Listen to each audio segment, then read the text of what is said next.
Live from Washington, D.C., Jay Sekulow Live. Phone lines are open for your questions right now.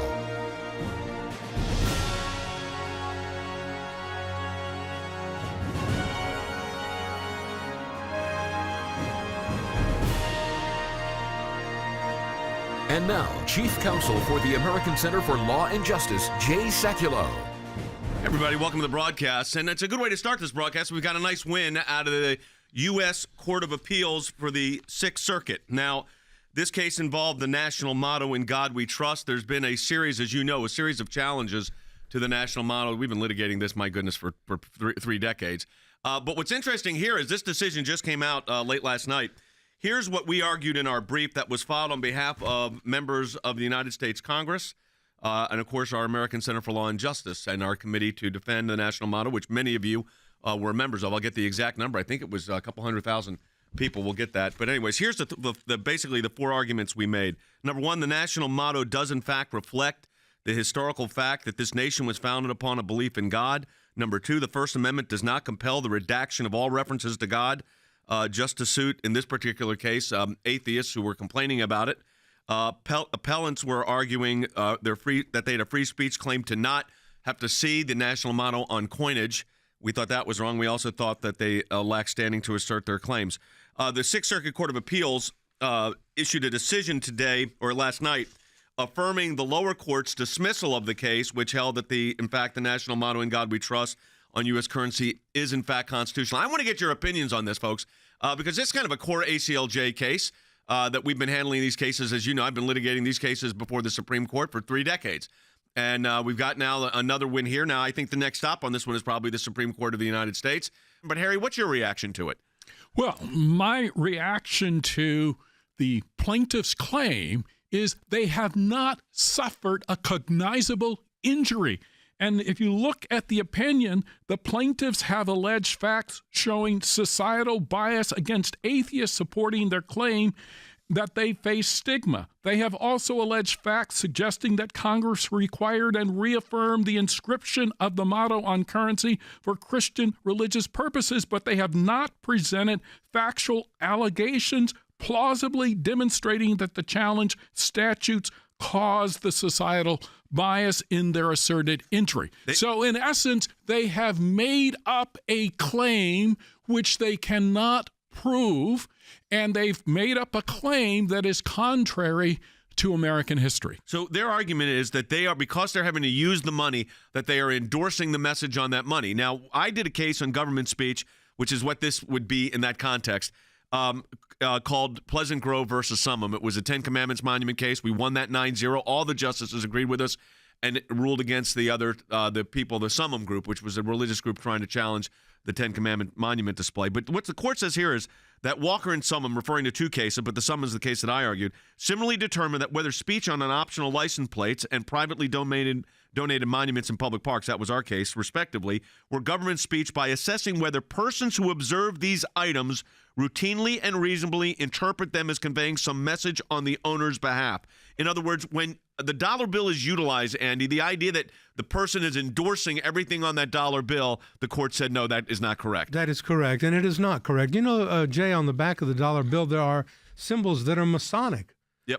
The eye, the pyramid, those are pagan symbols. Does that mean that if we are using it, we're endorsing paganism or Freemasonry? No, it does not.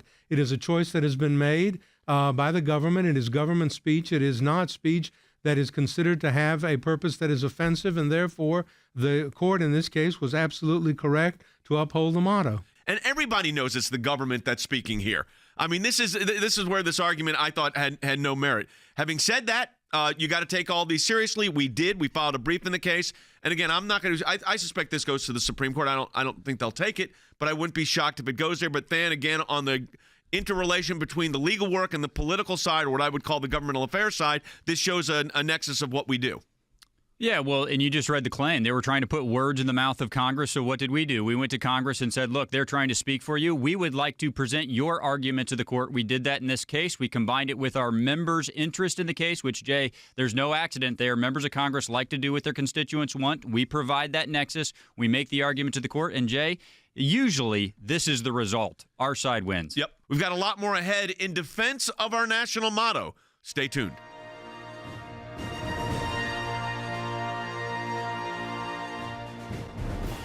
Here's what the court said. Because the plaintiffs do not allege that the motto, "In God We Trust," is attributed to them, and because the Supreme Court has reasoned that currency is not, quote, readily associated with its temporary carrier, the person using the dollar bill, the district court properly dismissed the free speech claim. So that was also based on our decision at the Supreme Court in a case called Pleasant Grove versus Sumlin, which is a case I argued at the Supreme Court. So these precedents build on each other, and you see them. That was a case decided in 2009. Here we are in 2018, 9 years later, and that case is being cited in a different context, now in defense of the national motto. All right, we're taking your calls, and Amanda, thank you for calling. You're on the air.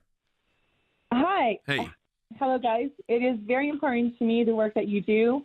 I am very thankful, and all glory to God for his mercy, because the plaintiffs in this case, I don't believe that they know what they're asking for, because if you remove God from anywhere, they don't realize that this nation is founded, and it is only fruitful because of God and God alone. It is not because of us or men or anything else like that. And I'm just thankful to God. I'm thankful for you and your team there. And I also want to encourage other listeners that we should not only rely on people in positions, but also at home, and get involved in our homes and our community. Well, Amanda, in this case, I got to tell you something. I appreciate your comments. Something that's really encouraging to us is the fact that when we filed this brief, there was about 100 and I'll get the exact number here. I think it was 120,000 or so signatures, which is significant. 120,000 signed on to the brief. That same group that, as we worked this case over the last couple of years, went up to 353,000.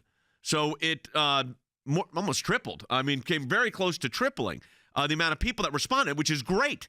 And it tells you that these are important issues. But you talked about the religious heritage of our country, which clearly falls within the Judeo-Christian tradition. And Andy, you had those quotes earlier. I think it's worth bringing some of those again. I'll get Harry's comment too. Yes, I think it's important that we understand and what the court said in this opinion, because as I'm talking, I'm reading the aspects and parts of the opinion, that the statutes establishing the national motto and directing its reproduction on currency have not just a religious purpose, as the plaintiffs here would have you believe, but a secular purpose as well. In other words, and the court has said this motto symbolizes what?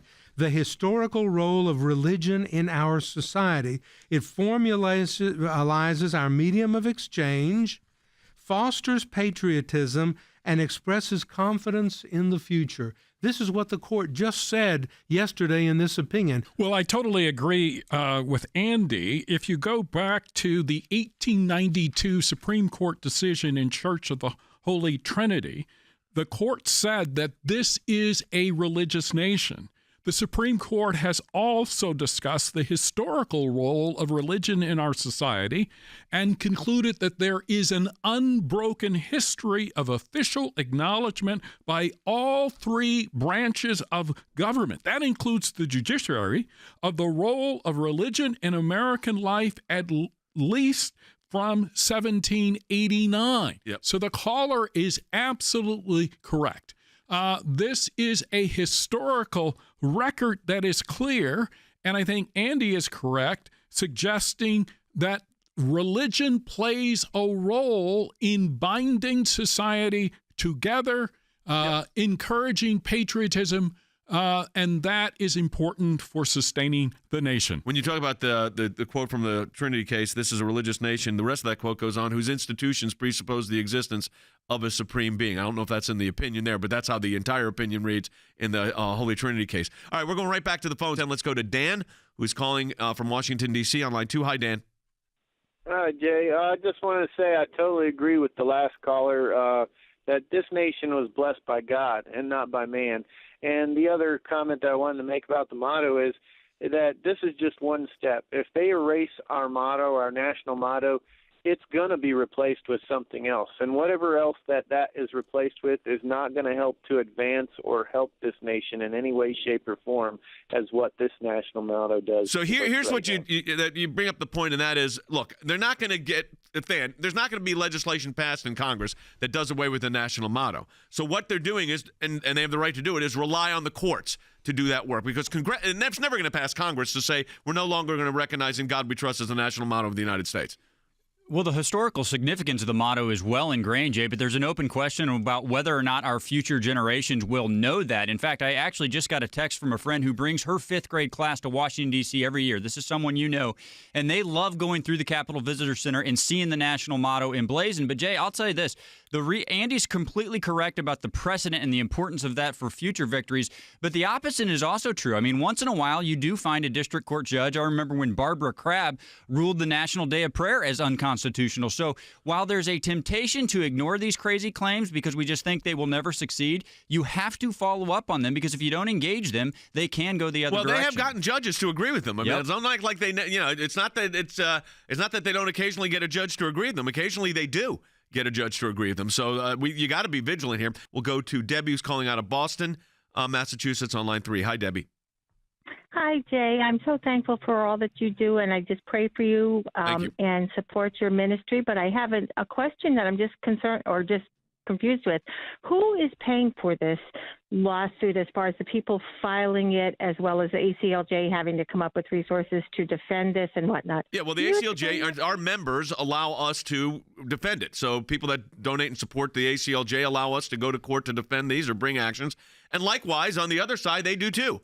And they're allowed to do that. They have organizations that work on these cases, Freedom from Religion Foundation and others, and they have members and donors who support their work and enable them to bring the lawsuit. I doubt that the plaintiffs actually are paying for this, and nor do we charge our clients on ACLJ matters, don't get charged for representation. So, again, this is where the support of the organizations, I'm not making a plug for Mike Newdow's group or anybody else's, but the members of organizations support the work of the organization, which allows these to go to court, whether it's plaintiff or, in this particular case, helping the defendants out, and the defendants being sued here with the United States Congress. So that's how these work in the world. Now, the question is what happens next on this case. I suspect Mike Newdow's a good lawyer.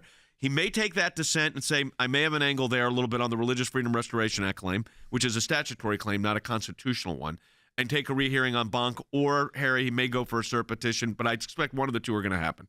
Absolutely. The individuals that brought this case, and they include the Northern Ohio Free Thought Society and the Michigan Atheists, along with a number of other plaintiffs. They are very, very persistent. They have a predetermined agenda to essentially expel and purge all religious references from the United States, or alternatively, to insert some alternative religion. We've got a lot more ahead in defense of our national motto. Stay tuned.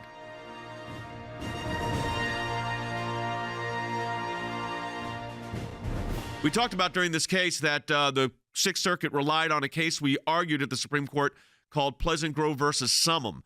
We represented Pleasant Grove on a Ten Commandments case, won at the Supreme Court unanimously. Here's a little bit about that case. Well, Ten Commandment litigation had been going on for decades and not very well.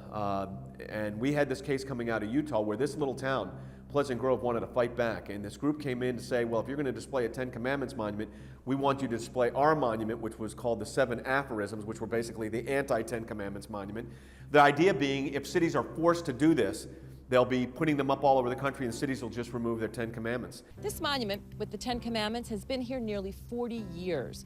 The Summum want to put their monument with the 7 aphorisms right where I'm standing. To them, the issue is simple. If you allow one religious monument, you've got to allow another. Pleasant Grove, Utah urges the justices to rule that just because it considers the 10 Commandments historic enough to include in a city park, it doesn't also have to allow in a monument from a recently organized church called Summum, which believes Moses was given something called the 7 Aphorisms before he got the commandments. They gather inside a pyramid and practice the rite of mummification. This small band of worshipers call themselves Summum. The group, which has about 20 members, wants to donate a monument to the city of Pleasant Grove, which is near Salt Lake City, but the offer was refused. What this really boils down to is closing a back door to shutting down displays of the Ten Commandments. What the 10th Circuit did here literally threatens to undermine our celebration of American heritage in every little town and big city across the country, from the Statue of Liberty to Pioneer Park in Pleasant Grove, Utah. Some say, like it or not, they've got a right to build their monument, thanks to the First Amendment. We're talking about a public park.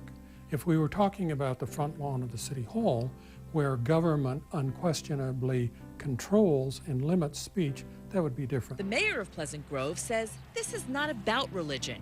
He says the Summum Monument just didn't fit in.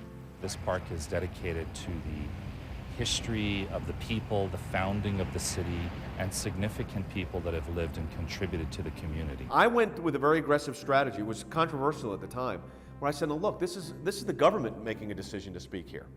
The government has the right to engage in an activity. If it wants to promote the Ten Commandments because it has historic significance to the community, both from a political standpoint, a moral standpoint, a religious standpoint, it's a perfect right to do it. Mr. Sekulow, when you come upon this, if somebody comes upon this monument in the park, how are they supposed to tell whether it's government speech or private speech? Well, of course, the face of it, Mr. Chief Justice, states on the face of the monument that it's presented to Pleasant Grove City in Utah County by the Fraternal Order of Eagles. And as far as a government speech, as far as ownership and control goes, under a more of a Johans analysis, different from Finley and Forbes in that context, here the government exercised control. After all, they allowed it, accepted it, and allowed it to be erected in their property. Under Utah law, all right, title, and interest to that property. Governments in the business of governing and determining the parks and the landscape of the parks make these kind of decisions. Could you imagine a group coming in saying, well, you know, since you've displayed the Statue of Liberty, we're going to demand that the United States accept our monument, same height as the Statue of Liberty. We're going to call it the Statue of Tyranny, because that's how we view America. Would the United States be compelled to display the Statue of Tyranny, or could they say, no, the government is speaking, and we believe that the United States is a beacon of liberty, and that's why we're going to display the Statue of Liberty?